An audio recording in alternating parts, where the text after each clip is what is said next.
Des pickpockets peuvent acheter dans sa gare. Surveillez les effets personnels. So today is a bit of a transition day for us on the trip.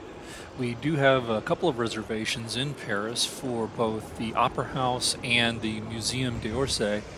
After that, we will be taking the train out to Disneyland Paris and staying out there for the next couple of nights. But this morning was another beautiful morning in the upper 50s, low 60s, not a cloud in the sky as you can see. And our reservations were for 10 a.m. and we got there a little early, so we decided to go off in search of some breakfast. Didn't have time for an actual sit-down meal, but we ended up finding a grocery store with some pastries. Had a couple of croissants to get our day going.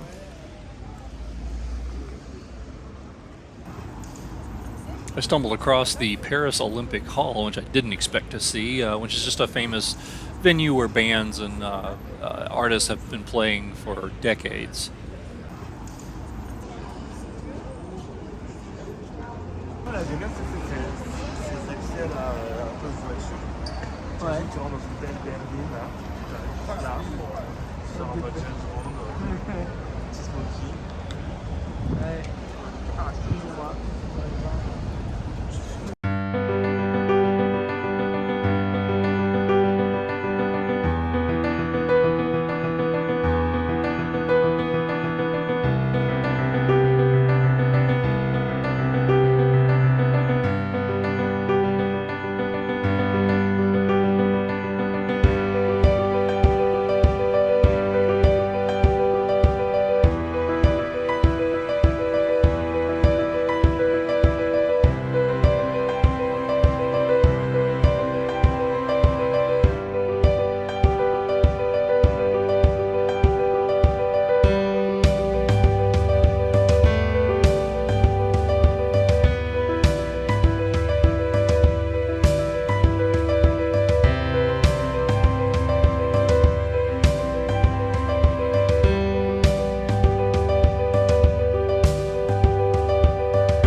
We really enjoyed touring the Paris Opera House.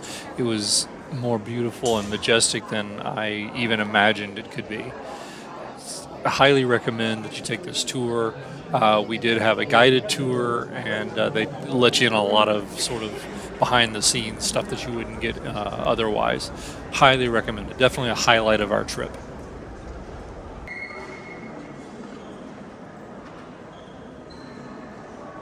The only bummer of the entire trip to the Opera House is that the outer facade was wrapped. So instead of seeing the actual beauty of the front of the Opera House, we got to see a Coco Chanel ad. Kind of disappointing.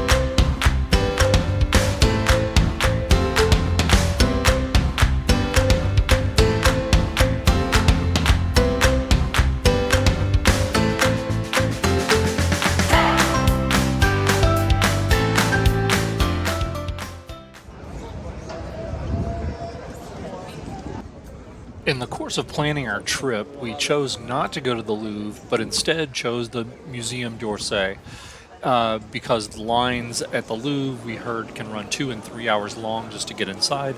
This, on the other hand, was about a 5-minute wait, and it was well worth it.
Well, we made it to Disneyland Paris.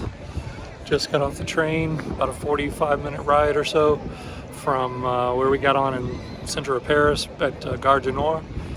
And yeah, finally here. Been wanting to see this place for a while. So right now we're outside Disney Village, which is their equivalent of like downtown Disney in Anaheim or Disney Springs in Orlando. And we're gonna find our resort, go get checked in, and then try and maybe get out and check the fireworks tonight. So that's what we got going.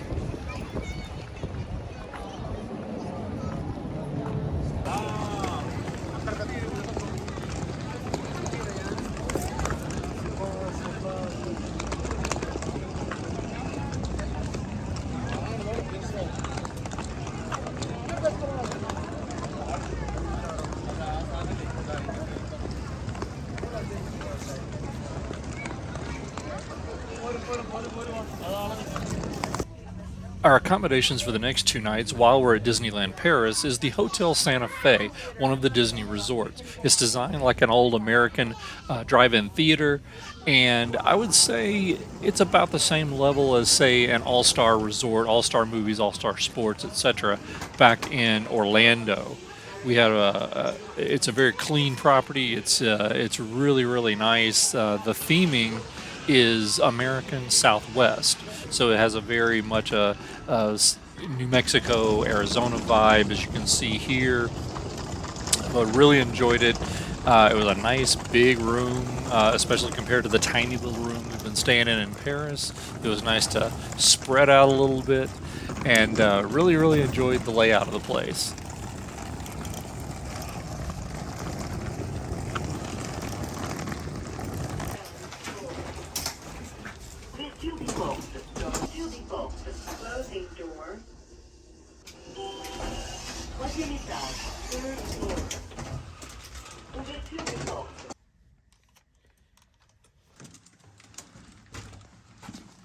Once we get in and get settled, put our bags away, it's time for dinner. So we decided to head over and check out the all-you-can-eat buffet at the Cantina, the restaurant here at Santa Fe.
And that is a wrap on our day. We are headed back to the room to crash out and get ready for Disneyland Paris all day tomorrow. Thanks for liking and subscribing and supporting our channel. So we'll see you next time. And that's video. I always love doing video when I'm trying to take a picture. Bienvenue! It's her fault. Beyond Venue? Yes, beyond the venue.